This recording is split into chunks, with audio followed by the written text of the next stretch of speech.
Bueno, como les decía, ¿verdad? Vamos a ver ahora algo análogo a lo que vimos en el caso eléctrico, que era la fuerza entre dos cargas. Vamos a ver ahora la fuerza magnética que se da entre corrientes. Por ejemplo, entre dos corrientes. ¿Cuál es el valor de la fuerza magnética que hace una corriente sobre la otra y viceversa? Como pueden ver, en este caso, ¿verdad? De campo magnético, las fuentes ya no son cargas estáticas, son corrientes, o sea, cargas en movimiento. Y eso en general van a ser las fuentes de campo magnético. Entonces, vamos a suponer que pasa una corriente por un par de conductores. Entonces, cada conductor genera un campo en el punto donde esté el otro. El conductor este que está acá, por ejemplo, con el nombre de 1, con la letra 1, genera un campo en cualquier punto del conductor 2. Y al revés, el conductor 2 genera un campo en un punto donde está el conductor 1. Es como la acción-reacción, ¿verdad? Entonces, es decir, hay una fuerza de uno sobre el otro y viceversa. Entonces, más en detalle, sí, yendo más profundamente, no se preocupen mucho por eso, pero yo les anticipo que el caso de la fuerza magnética no obedece exclusivamente el principio acción-reacción, ¿verdad? Por detalles que no vale la pena que los delimite acá. Aunque sí los elementos diferenciales de corriente. Entonces, nosotros de las lecciones anteriores sabemos que la fuerza sobre un conductor, que la fuerza producida por un conductor, ¿se acuerdan aquella fórmula? F igual a IL cruz B, que vimos en el capítulo anterior. Ustedes se acuerdan de esa fórmula, que venía de la fórmula F igual a Q por la velocidad cruz del campo. Si lo que teníamos era un haz de cargas, o sea, una corriente, la fuerza producida por un campo magnético sobre esa corriente era IL cruz B. Entonces aquí lo que tenemos es el alambre 1 por el que circula una corriente I1. Entonces sobre ese alambre hay una fuerza F1 que es debida al campo B2 que lo produce ¿quién? Que lo produce el alambre 2. Entonces esa es la fuerza sobre el alambre 1. La fuerza sobre el alambre 1. Entonces, esa fuerza se calcula con esta fórmula que está aquí, IL cruz B. ¿Quién causa en el alambre 1 la fuerza? La causa una corriente I2 que produce un campo B2 en cada punto del alambre. Entonces, la relación causa y efecto aquí es causa I2, efecto I1. Entonces, ese efecto es la fuerza F1. Si fuera la cosa al revés, ustedes mirarían que el alambre 1 causa una fuerza eh,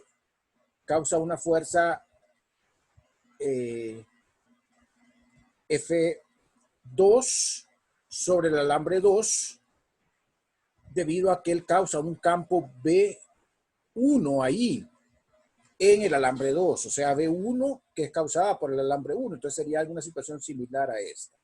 Entonces queremos calcular cuál sería esta fuerza que se ejerce entre los dos alambres. La otra fuerza tiene el mismo valor, es solo que es opuesta. Cuando yo dije, anteriormente voy a hacer una corrección, cuando yo dije de que no se cumplía el principio de acción-reacción, se refiere exclusivamente a que si fueran elementos diferenciales del alambre, pero si tomamos el alambre entero sí se cumple. Quiero hacer esa aclaración para que no quede duda en eso. Pero entonces el punto es que la fuerza, ya sea la fuerza sobre el 1 o la fuerza sobre el 2, se calcula de esta manera. Si yo tengo la fuerza sobre el 1, lo que pongo aquí es B2, porque el campo 2 es el que está causando esa fuerza. Entonces, ahora la pregunta es, bueno, ¿cómo calculamos B2? B2 sería el campo que causaría el alambre 2 a una distancia A, porque están separados a una distancia A de la línea de corriente. Entonces eso sería el campo B2 acá, y eso daría la fuerza F1 acá, y esta sería IL1. Entonces, ¿qué hacemos entonces? La expresión es esta misma que teníamos antes, IL cruz B Y el campo B se puede obtener sabiendo que B2, porque es el campo que produce la corriente I2 en un punto del alambre 1. Y B2 es lo que acabamos de hacer antes. Estamos suponiendo que el alambre es infinito, largo, entonces no ponemos los senos θ1, θ2, senos θ2, sino que ponemos la expresión corta, mu sub 0 i entre 2 pi a, que es el que calculamos ahorita en la sección anterior, hace unos 20 minutos, 15 minutos. Entonces aquí pongo B2, y entonces tengo aquí I1, aquí tengo I2, aquí I2 está actuando como fuente y I1 está actuando como corriente de prueba. Pero igual, si ustedes cambiaría el papel de I1 y el papel de I2, y entonces quedaría igual una expresión simétrica, ¿verdad? Entonces, la longitud de L del alambre es la del L1, y entonces me queda una expresión para la fuerza entre los dos alambres, ¿verdad? Muchas veces, cuando el alambre es muy largo, esta expresión es más fácil escribirla dividiendo entre la longitud, y entonces la fuerza por unidad de longitud es mu sub 0 I1 I2 entre 2 pi a. Esa sería la fuerza entre dos alambres que conducen una corriente 1 I1 y la otra I2 de naturaleza larga, los alambres muy largos. Fíjense bien que hay un montón de situaciones acá que hay que considerar. Por ejemplo, de que I1 y I2 sean iguales, quedaría un I cuadrado. Puede ser que las corrientes sean opuestas o puede ser que sean paralelas, ¿verdad? Todas esas cosas hay que considerarlas a la hora de calcular la fuerza, ¿verdad? Entonces, en este caso, las corrientes van en el mismo sentido, ¿verdad? Entonces, ¿verdad? Entonces, todo eso hay que considerarlo. No importa, ¿verdad? Hay que considerarlo porque es el sentido de la fuerza lo que cambia. Porque entonces, si la corriente fuera para allá, el campo magnético no sería en esta dirección de la línea verde, sino que sería opuesta, sería hacia el sentido contrario. Entonces, todo eso es importante para ver la dirección de la fuerza, ¿verdad? En este caso, las fuerzas son atractivas, ¿verdad? Pueden ver que el alambre 2 atrae al alambre 1.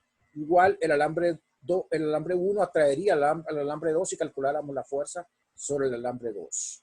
Entonces, esta fuerza, cuya magnitud es esta fuerza que es la fuerza sobre el alambre 1 y que magnitud es igual a la fuerza sobre el alambre 2, son atractivas. En este caso, que las corrientes son en el mismo sentido.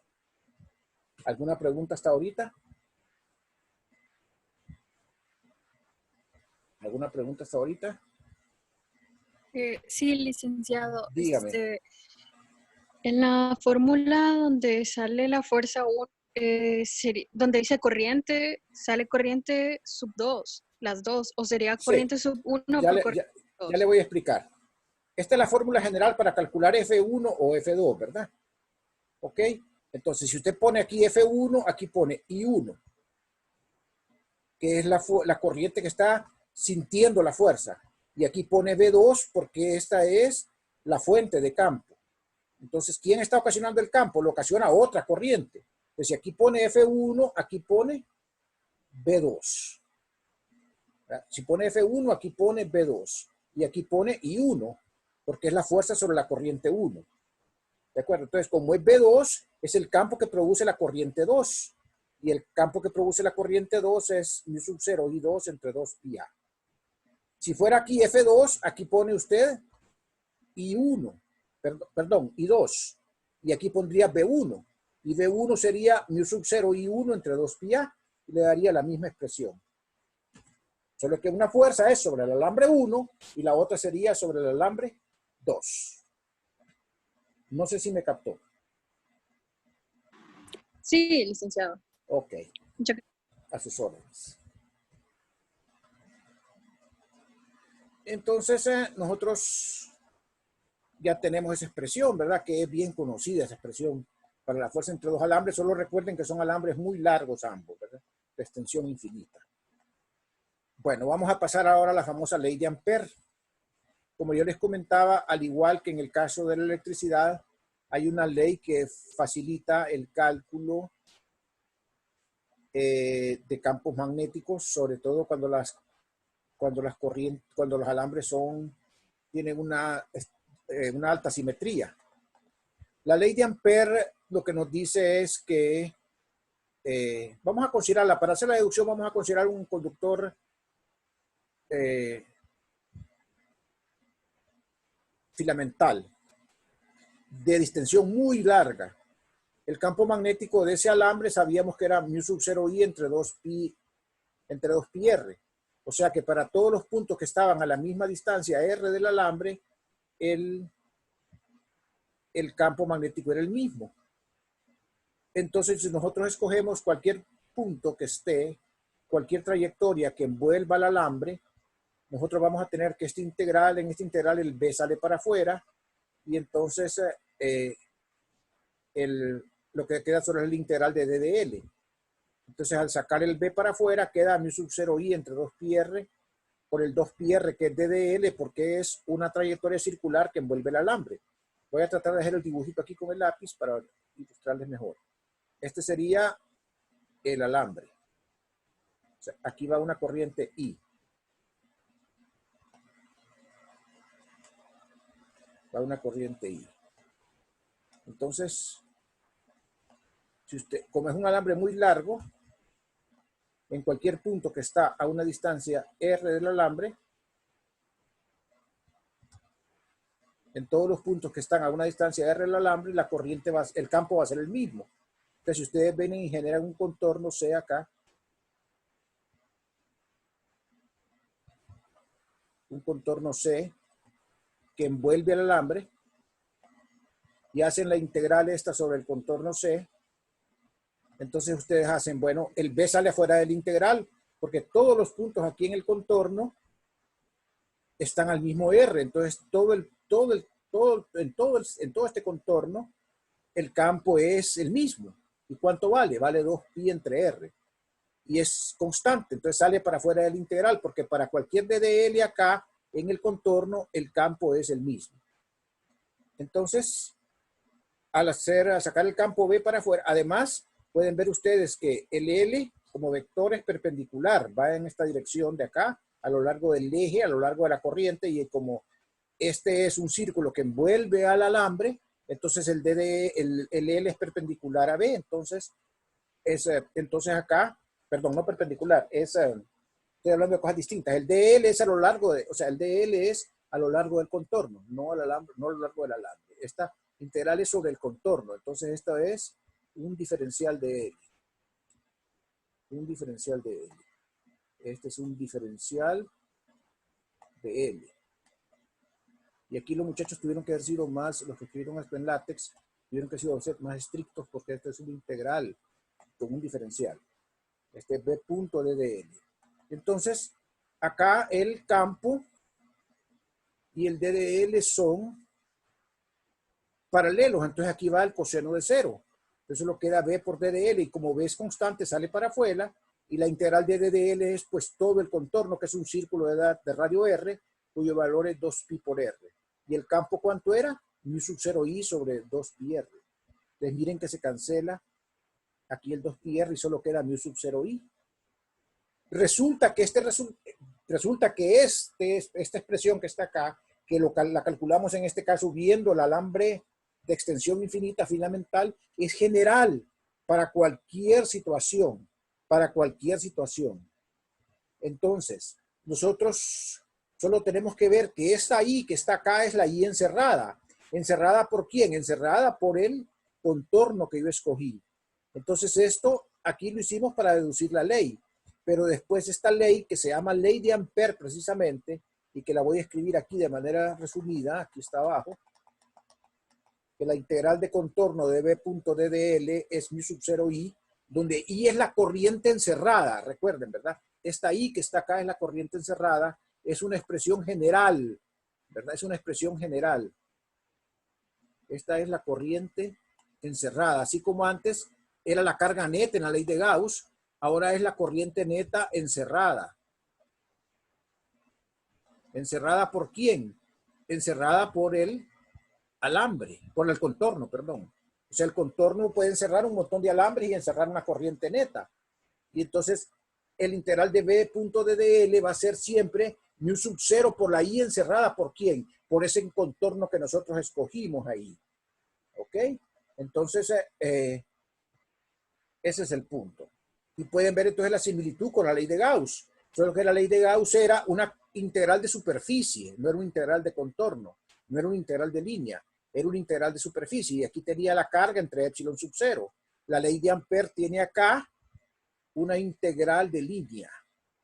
Entonces, otra vez, si queremos usar la ley de Ampère para calcular campos, tiene que haber alta simetría. Este producto punto de B con D de L debe ser fácil de hacer. Debe ser, en primer lugar, paralelo para que no hayan cosenos de ángulos, B y D de L.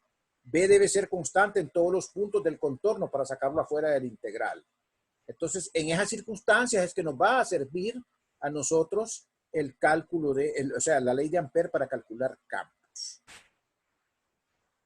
Unos segundos de reflexión nada más.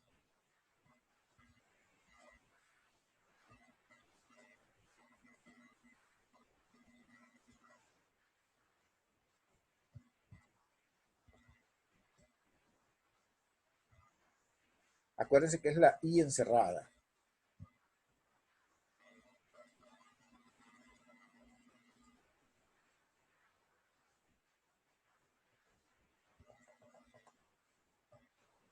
Bueno, aquí termina esta presentación. Voy a pasar a la otra.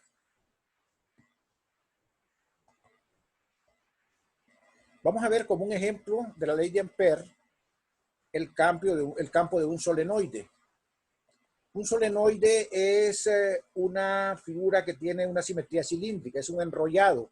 Ustedes toman una masa que tiene forma de cilindro y la enrollan. Eso lo usan mucho, le llaman embobinado al solenoide.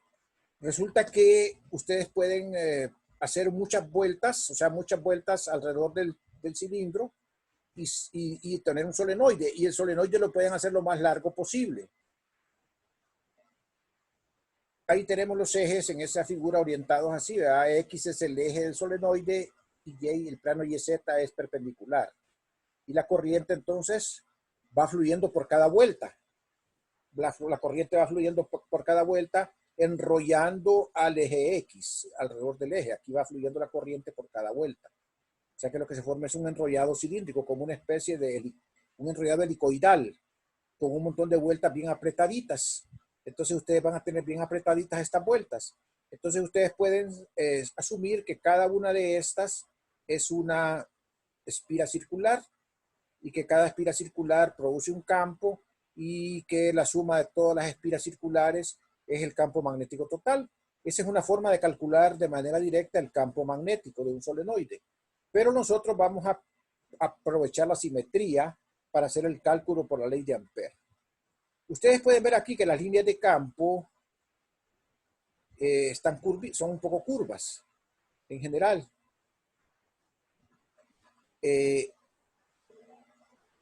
Cuando resulta que si nosotros venimos y hacemos muy largo el solenoide, muy largo, lo que vamos a tener son un montón de líneas rectecitas adentro, bien rectecitas, y afuera estas líneas que se curvan van a venir unas en un sentido y otras en otro sentido, de tal forma que se van a cancelar.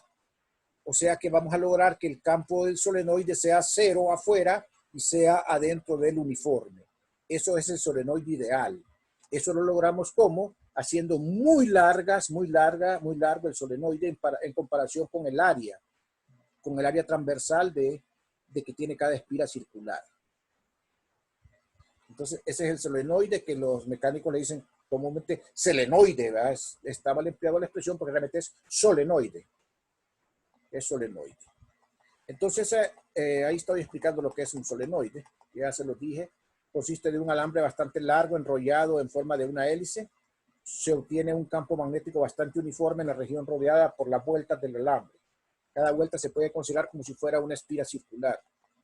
En una vista transversal de un solenoide ideal, aquí la tenemos la vista transversal, como que si yo cortara transversalmente el solenoide, yo miraría entonces la corriente entrando por acá y saliendo por acá. Entonces, el campo magnético, acuérdense que entonces va de acuerdo a cómo se enrollan los dedos. Entonces, si ustedes colocan ven los puntos y apuntan el pulgar hacia ustedes, van a ver que se enrollan hacia arriba, aquí adentro. Y si ven acá, en los puntos en que entra la corriente, colocan el pulgar ahí, van a ver que los dedos apuntan también para arriba. O sea que el campo magnético aquí en esta configuración de esta corriente que circula así, que circula saliendo de acá y entrando acá, es este campo magnético que está acá. Y lo apunté bien uniforme porque ya estoy suponiendo que es un solenoide ideal. Entonces, para calcular su campo magnético, yo lo que hago es que me invento un contorno. Este contorno, que es este rectangulito pequeño que está acá, que tiene un espesor de W y una altura L, y que tiene entonces 4 lados, el lado 1, el lado 2, el lado 3 y el lado 4.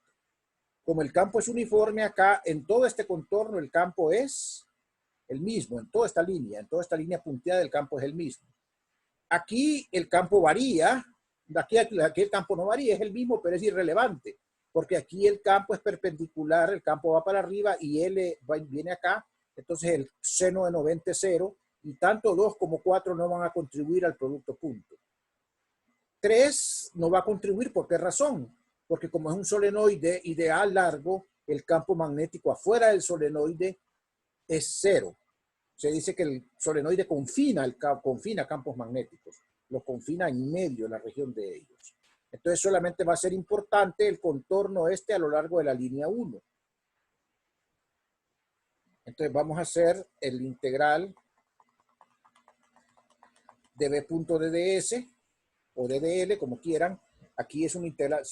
Miren, como a veces se usa S para superficie o se usa área, si ustedes tienen un integral doble acá, entonces esto es área, pero si tienen una integral sencilla, esto es un elemento de línea. Entonces el integral de B.dds por ley de Ampere es mu sub 0 y encerrada. Entonces esto va a ser BDS solamente para el cual, para el contorno 1, porque para los otros contornos lo que tengo es 0, porque en los contornos, en el contorno, se pasó.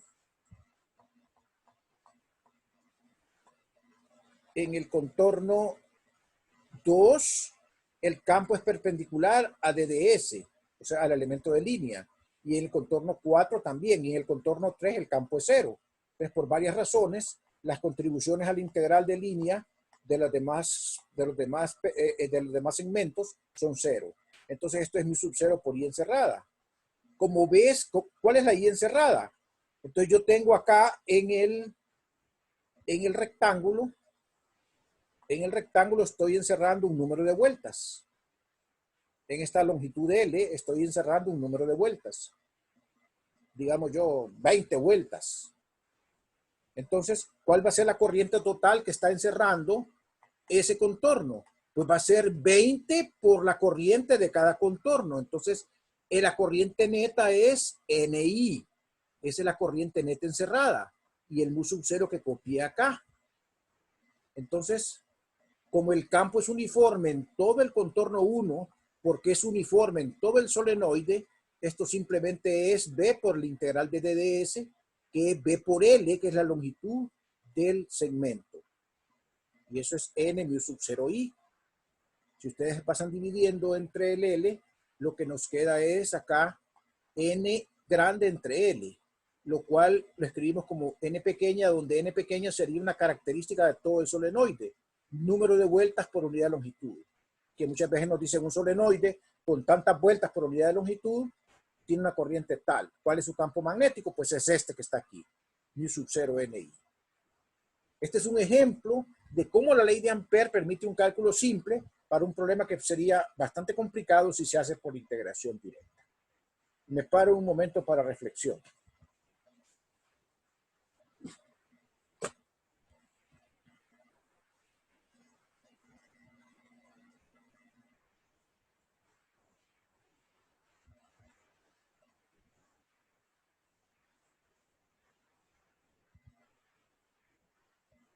Muy bien. Como no hay comentarios, voy a continuar.